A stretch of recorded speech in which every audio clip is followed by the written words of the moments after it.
오늘은 곡과 마곡의 연합군이 전하는 복음, 곡과 마곡의 연합군이 전하는 복음이라는 제목으로 하나님 말씀을 전하도록 하겠습니다. 여러분, 굿뉴스와 배드뉴스가 있는데요. 이 굿뉴스를 듣고 배드뉴스를 잃어버린 경험이 있으신지 모르겠습니다. 우리 성도님들은. 제가 2022년 1월이었습니다. 벌써 2년이 됐네요. 그때 제 아내가 몸이 너무 안 좋아가지고 병원에 갔습니다. 병원에 가면서 막 검색했어요. 암 증상 막 이런 거. 그래서 뭐 어떻게 해야 되나. 그리고 이제 병원에 갔는데 병원에서 제가 제 아내의 이제 뱃속에 14주, 16주인가요? 14주 된 아기가 있는 그 초음파 사진을 보게 되었습니다. 그래서 이게 암인가 하고 갔는데 암이 자라고 있는 것이 아니라 생명이 자라고 있습니다. 라는 소식을 들은 것이 바로 이 에스겔 38장 39장의 내용 같은 것입니다. 막 전쟁이 일어나고 마지막 때에 막 연합군이 다 하나님의 백성을 공격하는 것 같은데, 근데 그 끝에의 소식을 보면 그 배드 뉴스가 뒤집혀서 굿뉴스가 되어버리는 것이 이 에스겔 38, 39장의 큰 내용이 되는 것입니다. 그래서 지금은 저희가 엘리가 태어나서요 얼마나 기쁜지 모르겠어요. 집에 들어가면 항상 그 엘리를 보고 막 엘리를 보면 살맛이 나죠. 죽을 맛이 났다가도 엘리를 보면 살맛이 나게 되는 것이고, 그래서 이 고통에는요 이 마태복음 24장 8절에 보면, 오늘 이게 마지막 때의 말씀이기 때문에 이 복음서에 예수님께서 말씀하신 그 묵시의 말씀이 마태복음 24장 전체인데요. 거기에 이런 말씀이 있습니다. 이 모든 것은 재난의 시작이니라. 근데 재난의 시작이라고 했는데 이 모든 것이 무엇이냐면 그 앞절에 보면 민족이 민족을, 나라가 나라를 대적하여 일어나겠고 곳곳에 기근과 지진이 있으리니 그랬어요. 그래서 기근이 있고 지진이 있고 민족과 민족이 막 대적해서 일어나는 전쟁이 있을 때, 이런 전쟁은 예수님이 오신 2000년 전부터 지금까지 끊임없이 계속되고 있습니다. 근데 이런 것이 계속되고 있을 때 뭐라 그러냐면 이 모든 것은 재난의 시작이라 그랬습니다. 그러면서 이 재난이라는 단어가 헬라어로 오딘이라는 단어. 오딘은 뭐냐면 birth pain. 그래서 영어 성경에 보면요, 재난의 시작을 어떻게 하냐면 the beginning of birth pains. 그 해산의 고통이 시작되는 것을 우리말 성경에는 재난의 시작이라 그랬습니다. 그래서 여기서의 재난은, 여기서의 고통은, 페인은 죽이는 페인이 아닙니다. 마지막 때의 신자들이 당하는 페인이 있어요. 고통이 있습니다. 어떤 분은 대환란이라고도 합니다. 어쨌든 우리의 인생에서요, 우리가 언제든지 이런 환란과 고난은 언제든지 불시에 찾아올 수 있는 거 아닙니까?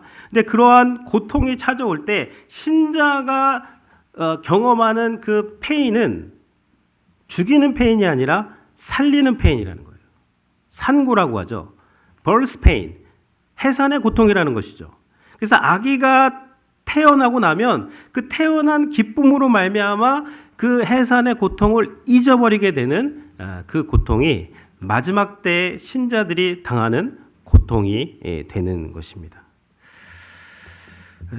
그래서 오늘 이 에스겔서 38장 39장은요 지난주에 37장 말씀과 연장선에서 이해해야 됩니다. 37장에 마른 뼈가 살아나는 환상을 봤죠. 근데 마른 뼈가 살아나는 환상은 어떻게 됐어요?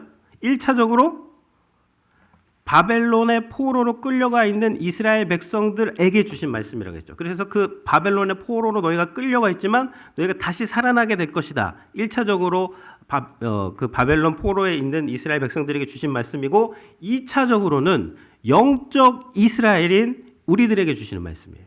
우리가 죄와 허물로 죽었지만 완전 무감각했지만 예수 그리스도께서 우리를 위해서 죽고 부활하심으로 우리에게 새로운 생기를 불어넣으셔서 우리가 다시 살아나게 된 것, 이것이 이 37장의 큰 그런 내용이 되는 것입니다. 마찬가지로 38장, 39장도 마찬가지예요. 이것이 1차적으로는요, 당시에 에스겔 때의 포로로 끌려간 이스라엘 백성들, 이스라엘이 망했습니다.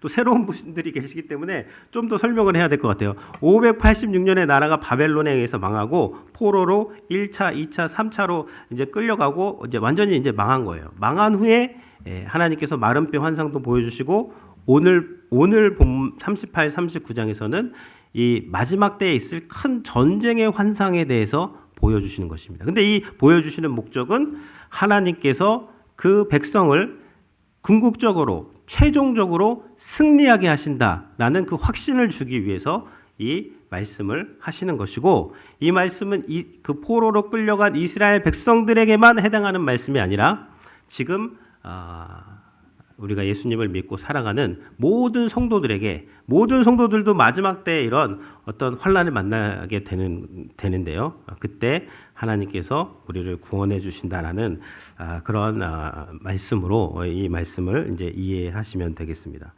먼저 이제 그래서 내용을 좀 봐야 되는데요. 오늘은 내용을 좀 봐야 됩니다. 38장 2절을 한번 보겠습니다. 그럼 이 연합군이 누군가? 여기서 인자는 에스겔입니다. 에스겔에게 너는 마곡 땅에 있는 이 마곡 땅이라는 지역이 있어요. 한국에 마곡역 있지 않습니까?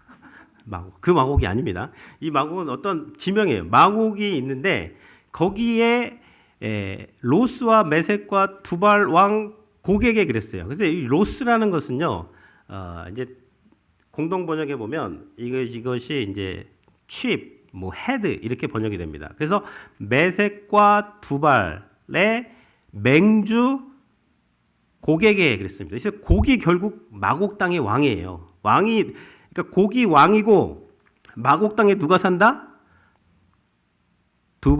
메섹과 두발이 산다. 이렇게 이해하시면 됩니다. 그래서 그들에게 예언을 하는데 결국 이 마곡 땅에 있는 메섹과 두발 지역의 왕 곡이 또 다른 연합군들을 모아가지고 이스라엘을 공격하러 가게 하신다. 이제 그 말씀이 초반부에 이제 기록이 되어 있습니다. 근데 이 에스겔 38장에서요, 이 곡과 마곡이 누구인가 보다 만큼 중요한 게 8절 말씀이에요. 8절 말씀을 또 제가 한번 보면요. 제가 읽어보겠습니다. 여러 날 후 곧 말년에 내가 명령을 받고 그랬습니다. 그래서 이 전쟁이 일어나는 때는 언제냐면 여러 날 후 곧 말년이라고 했어요. 근데 이 마지막 때가 언제냐? 내가 명령을 받고 그 땅 곧 오래 황폐하였던 이스라엘 산에 이르리니, 오래 황폐했던 이스라엘 산에 이릅니다. 누가? 곡과 마곡과 그 연합군이 이스라엘 산으로 이제 공격해 들어간다는 거예요. 언제? 말년에. 근데 이 말년에는 어떠한 상황인가? 이스라엘 백성들은, 그 땅 백성은, 이스라엘 백성은 칼에서 벗어나 여러 나라에서 모여 들어오며 이방에서 다 나와 평안히 거주하는 중이라. 간단히 말하면 무슨 말씀이냐면요, 이스라엘 백성들이 지금은 다 흩어져 있지만 마지막 때 어떤 시점이 되면 이스라엘 백성들이 유대인들이 다시 이스라엘 땅으로 돌아오게 돼서 나라를 세우고 평안히 거주하는 때가 올 것이다. 근데 그때에 곡과 마곡의 연합군을 하나님께서 일으키셔서 이스라엘을 공격하게 하신다라는 이제 그 내용이 되는 것입니다. 여기까지 이해가 되시나요? 네. 이해가 되셔야 되고, 아주 쉽게 설명을 했으니까 여기까지는 이해가 되셔야 됩니다. 그래서 근데 이제 여기서 우리가 이제 곡과 마곡이 누군지는 이 성경 전체의 해석에 있어서 난제 중에 거의 최고의 난제 중에 하나입니다. 그래서 이거를 뭐 설명하려면 오늘 밥 못 먹어요. 그래서 아무튼 쉽게 이걸 설명을 해야 되는데요. 일단은 곡과 마곡이 누구인지 보다 더 중요한 게 있는데, 이게 곡과 마곡이 연합군을 조성을 해서 이스라엘을 공격하는 때가 언제라고 했어요? 이스라엘이 여러 나라에서 다 자기네 땅으로 돌아와서 평안히 거주하는 중이라 그랬죠. 그렇다면 이스라엘 백성들이 지금 1948년에 약 거의 1900년 만에 나라를 건국을 했어요. 그러면 1세기부터 19세기까지는 이스라엘 백성들은 어디 있었죠? 다 흩어져 있었단 말이에요. 다 흩어져 있었고 1948년에나 돼서 이 나라에 일단 정착을 했기 때문에 1세기부터 20세기 초까지의 모든 곡과 마곡이 누구인지의 해석은 본문에 의하면 이렇게 불필요한 해석이 됩니다. 왜냐하면 이스라엘 백성들이 그 땅에 오지도 않았는데 곡과 마곡이 연합군을 해서 뭐 온들 뭐 어떻게 하겠어요? 그 땅에 가봤자 이스라엘은 그 땅에 없습니다. 지금 다 흩어져 있어요. 그래서 일단은 이스라엘 백성들이 흩어져 있다가 다시 모인 후에 우리가 곡과 마곡이 누구인지에 대해서 좀 이렇게 봐야 되는데요. 잠깐 이스라엘 그 역사를 좀 본 다음에 또 이것을 다 상징으로만 볼 수 없기 때문에 이 곡과 마곡이 누구인지 살펴보기 전에 일단 1세기부터 20세기 초반까지의 이스라엘 역사를 간단하게 먼저 보고 그 다음에 이것을 보는 게 좋을 것 같습니다. 그래서 일단 예수님 시대부터 보면 바벨론 때부터 보면 또 계속 그건 여태까지 봤으니까 예수님 때 주후 70년 때 성전이 무너졌다 그랬어요. 그리고 이스라엘이 한번 망하고 주후 132년에 시몬 바르코크바 유대 장군이 있습니다. 이 사람이 한 번 더 독립 운동을 해요. 시몬 바르코크바 이 사람이 이제 다시 한번 독립 전쟁을 일으키는데 이때 유대인이 거의 50만 명 가까이 이제 사망하게 되고요. 그리고 이제 로마가 완전히 유대인들을 다 이스라엘 땅에서 쫓아나게 됩니다. 이 지독한 민족이다 해가지고. 그리고 이 땅 이름을요 이스라엘 족속들이 제일 싫어하는 블레셋으로 바꿔버립니다. 팔레스타인. 그래서 이제 주후 132년에 유대인들은 그 땅에서 완전히 다 쫓겨나게 되고 그 땅 이름이 이스라엘에서 팔레스타인으로 변경되게 되는 것이죠. 그리고 유대인들은 어디로 갔느냐? 우리가 이제 뭐 유대인들이 뭐 시리아 위쪽 이제 북쪽으로 해서 시리아 쪽으로 해서 지금의 터키 쪽으로 해서 뭐 그리스 쪽으로 로마에서 그쪽으로 해서 유럽으로 간 그런 그룹이 있고 그리고 또 이집트 쪽으로 해서요. 그 북아프리카 대륙을 이렇게 건너서 지금의 스페인 쪽으로 해서 스페인, 프랑스, 독일로 간 유대인들이 있었습니다. 그런 이제 유대인들이 이제 흩어지기 시작을 한 것이죠. 그런데 이제 주후 4세기경에 기독교가 로마의 공식 종교로 공인을 받게 됩니다. 그렇죠? 그러면서 유대인들이 예수님을 죽였기 때문에 유대인들은 가는 곳마다 박해를 로마 제국 전역에서 받게 되는 것이죠.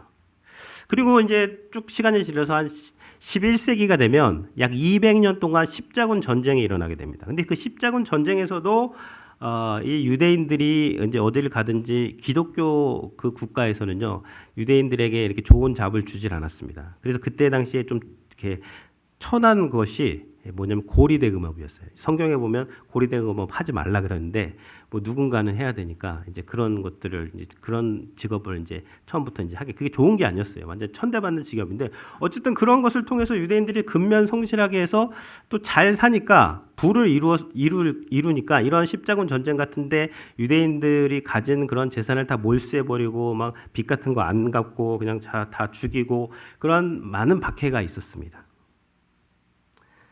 그리고 14세기가 되면 유럽에 흑사병이 돌죠. 그 흑사병이 돌 때 막 3분의 1, 막 거의 거반이 유럽 인구의 절반이 다 죽어나가는 거예요. 근데 신기하게 유대인들은 잘 안 걸립니다. 근데 왜 그러냐면요. 유대인들은 구약성경에 보면 정결법이라 그래가지고 손을 잘 씻었어요. 지금 우리가 21세기 팬데믹 걸려도 뭐 해결책이 뭐예요? 손 씻는 거잖아요. 근데 유대인들은 그 구약 때부터 손을 잘 씻었기 때문에 이 패스트에서 조금 더 덜 걸렸는데 또 그거를 시기한 유럽의 많은 사람들이 이 흑사병의 원인이 유대인들이다. 유대인들이 그걸 퍼뜨리고 다닌다. 이런 소문이 퍼져가지고 유대인들이 그 흑사병 때 막 다 집단으로 다 이렇게 막 학살당하고 죽인 그런 역사들이 많이 있습니다. 15세기가 되면요, 이제 이베리아 반도죠. 지금 스페인, 포르투갈 있는 그 이베리아 반도가 그때 이제 무슬람 지역이 통치를 했는데 이제 이게 카톨릭으로 변하게 됩니다. 그러면서 이 그 스페인에 있던 많은 카톨릭이 오게 되면서 또 이 유대인들을 또 박해합니다. 그래서 스페인에서 쫓겨나게 돼요. 그 동유럽으로 가든지 아니면 아프리카, 북아프리카로 가든지 이 스페인에서 그러면서 그때 또 이렇게 흩어지게 되고 16, 17세기에는 체코, 헝가리, 독일 그런 데서 개토를 만들어 놔 가지고 유대인들은 너네 나오지 마. 여기서 정착촌에서 너네끼리 살아. 나오면 노란 딱지 막 붙이고 그랬어요. 이게 말도 안 되는 이런 편견과 어떤 차별을 받으면서 갖은 수모를 겪으면서 그렇게 1세기부터 19세기 그 절정은 어디예요? 2차 세계대전 때죠. 독일이 유대인들 600만 명을 홀로코스트로 학살해버리는 그러한 역사가 지금 1세기부터 20세기 초반까지의 유대인들이 당한 그런 무서운 박해입니다. 근데요, 곡과 마곡이 누군지도 중요하지만 이미 유대인들의 역사를 보면 곡과 마곡보다 더 심한 그런 환난과 박해와 고통을 당하면서 살았어요. 그런데 유대인들이 안 죽는다는 거죠. 여러분 이게 육적인 유대인이지만 이 성경은 구약 성경은 육적인 유대인만 이야기하지 않고 영적인 유대인, 영적인 이스라엘인 예수님을 믿은 성도의 이야기이기도 해요. 그러면 이게 무슨 말이냐면요. 성도가 인생을 살면서 막 극심한 말도 안 되는 그런 고난을 겪을 때가 있다는 거예요. 근데 이러한 극심한 고난을 겪고 막 차별을 겪고 개토로 집어넣고 막 학살을 하고 홀로코스트를 해도 하나님께서는 그 백성을 마침내 어떻게 하신다? 그 땅으로 돌아가게 하신다는 거예요. 1948년에 유대인들이 이스라엘 땅으로 돌아와서 건국을 하게 됩니다. 그래서 이제 건국한 이후에 이제 곡과 마곡이 누군지에 대해서 좀 이제 볼 필요가 있는데요. 그래서 이 지도를 좀 이제 보면 좋을 것 같아요. 제가 지도를 좀 준비했는데요.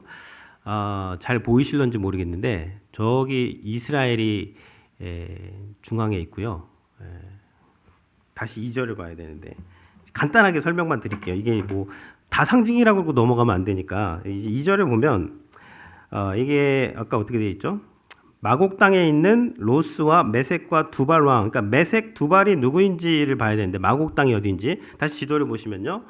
여러 가지 해석들이 많습니다. 여기에 대해서 다 소개할 수는 없고 한 가지 해석만 제가 소개를 해드리면 예수님 시대에 요세푸스라는 역사가가 있는데 이 역사가가 이 마곡 땅에 대해서 해설을 하기를 어떻게 했냐면 흑해와 카스피의 주변 산악 지역인 스키타이족 이 해석의 근거는 뭐냐면 창세기 10장 2절에 야벳의 후손에서 이제 마곡이 나오고요. 그리고 두발과 메섹이 나옵니다. 제가 읽어드리면 창세기 10장 2절 야벳의 아들은 고멜과 마곡과 마대와 야완과 두발과 메섹과 디라스요 이렇게 되어 있습니다. 그래서 여기에 보면 마곡과 두발과 메섹이 야벳의 아들들의 명단에 나오는데 이 마곡이 있는 곳이 어쩌면 흑해와 카스피해 제가 네모로 쳐놨죠. 저쪽이 흑해와 카스피해입니다. 그럼 어떤 나라라고 지정은 하지 않겠습니다. 근데 어쨌든 흑해와 카스피해 주변에 있는 어떠한 그 나라가 마곡 이 지역 땅이 마곡 땅이라는 거예요. 그리고 이 마곡 땅에서 왕이 누구냐면 곡이라는 곡이라는 사람이 누군지 몰라요. 아직 이제 역사를 봐야 됩니다. 우리가 이제 앞으로 일어날 일이기 때문에. 근데 아무튼 이 곡이 여기 보면 북쪽 끝에서 이제 연합군을 몰고 내려온다 그랬어요. 그래서 이스라엘을 중심으로 북쪽 끝입니다. 근데 어디부터냐면 흑해와 카스피의 그 북쪽 지역에서 내려온다는 거예요. 그럼 여기서 제가 지금 지도가 잘 안 보이는데 여기의 나라들이 어떤 나라냐면요. 저 위쪽은 누구냐면 뭐 러시아가 되는 것이고요. 지금 러시아와 우크라이나 그런 전쟁이 있는 그런 곳도 되고 저기에 보면은 또 다른 나라들 이 서쪽으로 보면은 이란이라든지 뭐 무슨 스탄 붙은 나라들 그런 나라들이 이제 쭉 열거되어 있는 곳이 북해와 카스피해가 되는 것이고요. 그 다음에 6절을 보면은 간단하게만 설명을 드리면요. 5절에 보면 그들과 함께 방패와 투구를 갖춘 바사와 구스와 붓입니다. 바사는 어디냐면 바사, 구스, 붓을 기억하시고 다시 지도로 가시면요. 바사는 어디냐면 페르시아로 봅니다. 페르시아는 어디죠? 지금의 이란 지역이에요. 그럼 서쪽입니다. 이란, 이라크 이쪽 지역이 바사고 그다음 구스는 어디냐면요. 구스는 이제 전통적으로 아프리카, 이집트, 아프리카 남부, 수단, 에디오피아, 지금 뭐 후티 예멘 남군 막 지금 뉴스에 나고 있는 그쪽 있죠. 거기도 포함됩니다. 이쪽이 다 구스 지역이 되는 거예요. 그리고 붓은 어디냐면 붓은 이집트로 서쪽입니다. 서쪽이면은 이제 북아프리카 지역이 되는 것이죠. 그래서 이 말은 무슨 말이냐면 어떤 나라를 지칭하기보다는 이게 지금 어디죠? 북쪽, 서쪽, 남쪽, 동쪽.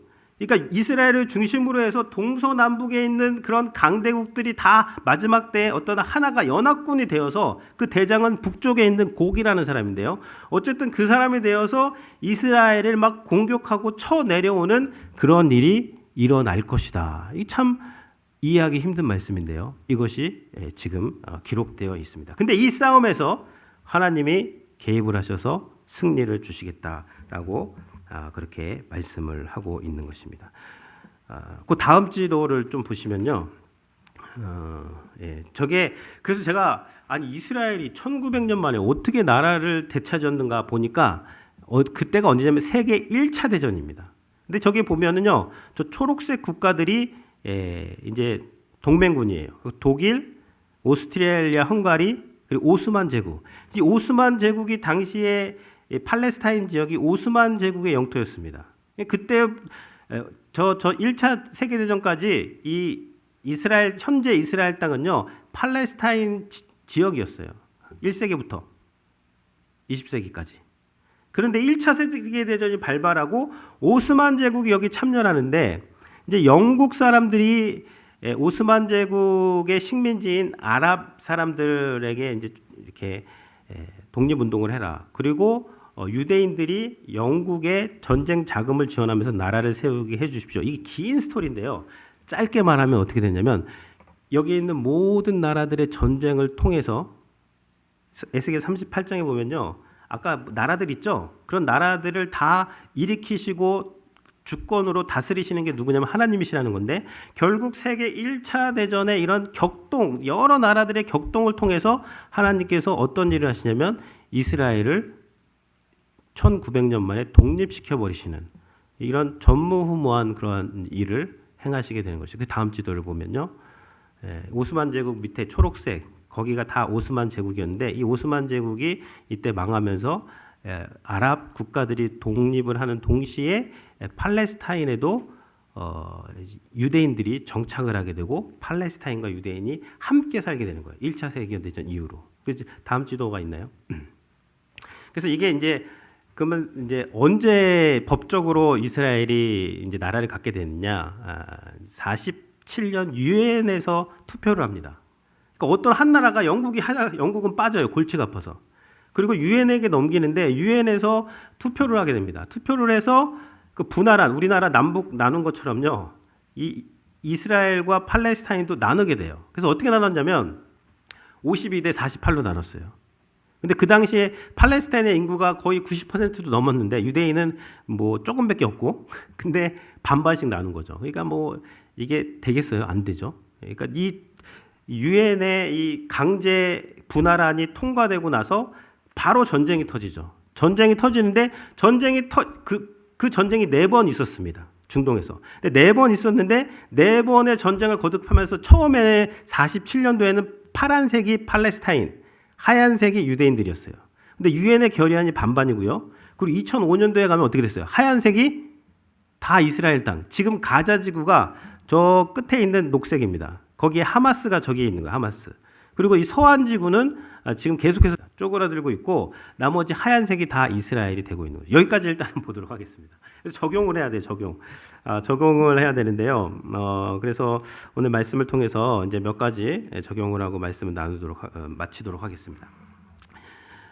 이 이야기를 통해서 저희가 볼 수 있는 것은요. 하나님께서 성도들에게 최종 승리를 주신다는 거예요.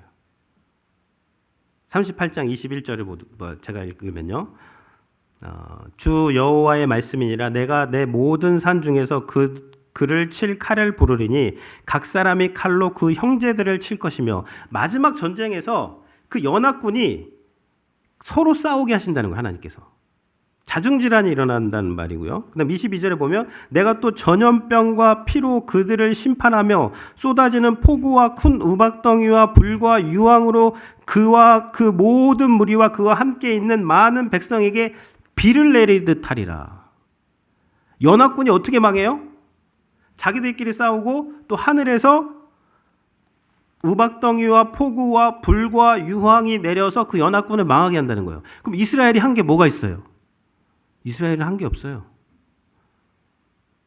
최종 승리를 얻기 위해서 하나님께서 그 백성을 위해서 대신 싸워주셨다는 거예요. 신자도 마찬가지예요. 우리가 마지막 때에 승리하기 위해서는요, 막 우리가 노력하고 잘해가지고 구원이 하나님께서 우리에게 구원을 주신 게 아니라 예수 그리스도의 십자가를 통해서 구원이 하나님께서 우리에게 주셨죠. 이 주신 구원이 언제 완성되느냐? 마지막 때에 완성된다는 거예요. 근데 이 마지막 때에 완성되기 직전에 이 악의 세력이 이 성도를 완전히 그 연합에서 진멸시키기 위해서 공격하는 그때에 하나님께서 성도를 보호하시겠다는 거예요.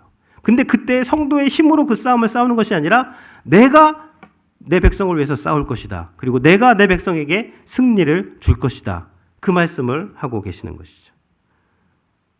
그 성도는 승리를 알고 살아가는 사람들입니다. 두려워하지 마십시오. 하나님이 우리에게 승리를 주십니다. 두 번째는요, 하나님을 악을 조장하지는 않으시는 분이라는 거예요. 에스겔 38장 10절에 보면 주 여호와께서 이같이 말씀하시느니라 그날에 내 마음에 여러 가지 생각이 나서 악한 꾀를 내어 그랬습니다. 이것은 누구에게 관하냐면 이 곡 그리고 마곡 연합군이 에게 하시는 말씀인데요. 그날에 내 마음에 여러 가지 생각이 나서 악한 꾀를 내어 그랬습니다.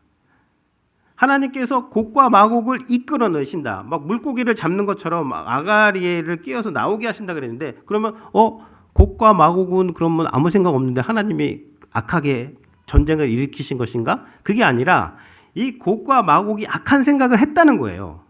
악한 생각을 하고 그것을 골똘히하게 하고 그것을 실행하려고 할 때 하나님이 그것을 사용하신 것이죠. 그러니까 신자들은 악한 생각이 지나갈 수는 있죠. 근데 그것을 계속 그것을 생각한다든가 그걸 묵상하면 안 돼요. 악한 생각이 올 때는요, 그걸 빨리 지우고, 그러니까 악한 생각을 지우는 가장 좋은 방법은 뭘까요? 하나님의 말씀을 읽는 거예요. 좋은 것을 넣으면 악한 것은 당연히 나가게 돼 있어요. 근데 이 악한 것이 어떻게 나갈까 막 그 악한 것을 생각할 필요가 없다는 것이죠. 그래서 이 곡과 마곡을 결국 하나님께서 일으키시긴 했지만 그것이 그들의 악함 때문에 그들이 이런 마지막 때에 전쟁을 일으킨다는 그런 말씀이 되는 것입니다. 세 번째는요, 이 곡과 마곡의 연합군이 성도를 망가뜨리지 못한다는 겁니다. 이 곡은요, 마지막 때의 연합군은 이 페인은 고통은 환난은 도구일 뿐이에요. 도구. 어떤 도구? 하나님의 영광을 나타내는 도구일 뿐이라는 거예요. 그 환난이 성도를 죽이지 못한다는 것이죠. 에스겔 38장 16절에 보면 구름이 땅을 덮음같이 내 백성 이스라엘을 치러오리라. 고가 끝날에 내가 너를 이끌어다가 내 땅을 치게 하리니 이는 내가 너로 말미암아 이방 사람의 눈앞에서 내 거룩함을 나타내어 그들이 다 나를 알게 하려 함이라. 이 마지막 때에 이런 큰 전쟁에 있는 그 목적 중에 하나는 무엇이냐면 이 전쟁을 통해서 하나님께서 모든 세계의 사람들이 하나님의 하나님 되심을 알게 하시겠다. 이제 그 말입니다. 하나님께서 곡을 이끌어서 백성을 치도록 허락을 하시는데요. 이 하나님의 통제를 벗어난 곡과 마곡의 연합군은 없다는 거예요. 하나님이 힘이 없으셔서 곡과 마곡이 모여서 그 백성들을 공격하도록 방치하시는 것이 아니라 하나님이 힘이 있으시기 때문에 여전히 통치하시기 때문에 그 백성들이 모여서 진격하는 그때까지 하나님께서 방치가 아니라 통치하신다는 것이죠.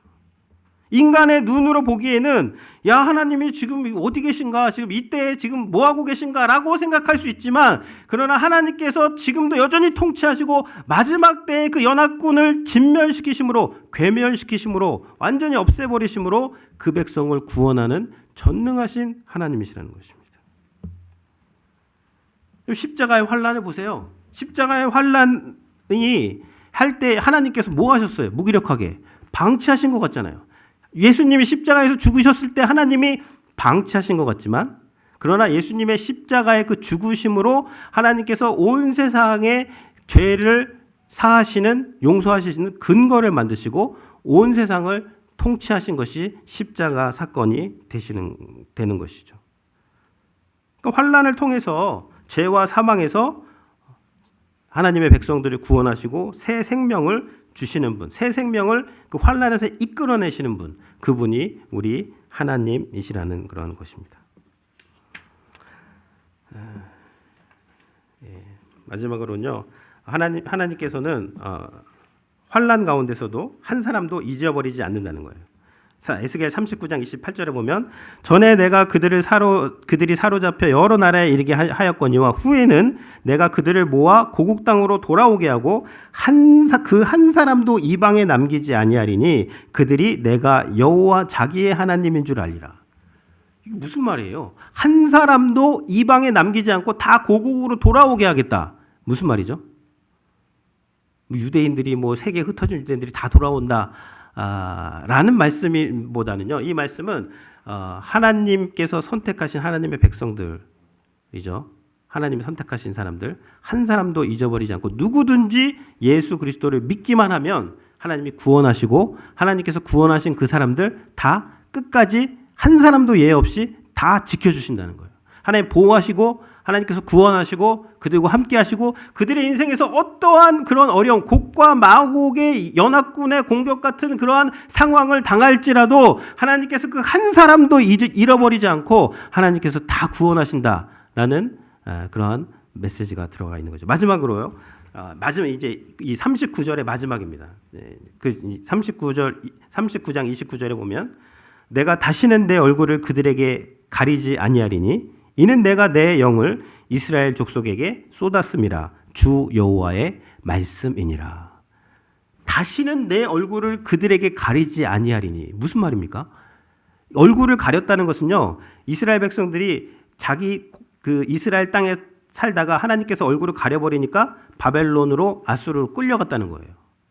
그리고 이 앞절에 보면 얼굴을 가렸다는 것은 무슨 말이냐면, 이스라엘 백성들이 악을 행하도록, 24절에 보면 내가 그들의 더러움과 그들의 범죄한 대로 행하여 그들에게 내 얼굴을 가렸나니, 얼굴을 가린다는 것은 이스라엘 백성들이 다른 나라로 이렇게 포로로 끌려가거나 혹은 이스라엘 백성들이 악을 행함에도 불구하고 하나님이 그냥 놔두신다는 거예요. 그게 얼굴을 가린다는 건데, 근데 이 모든 사건을 통해서 하나님의 결론이 뭐예요? 내가 다시는 얼굴을 그들에게 가리지 아니하리니.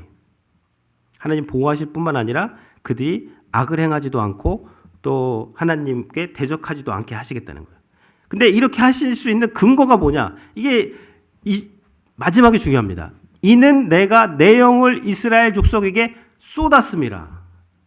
하나님께서 하나님의 성령을 그냥 주시는 것이 아니라, 조금 주시는 것이 아니라 쏟아부어 주신다는 거예요. 언제? 마지막 때에.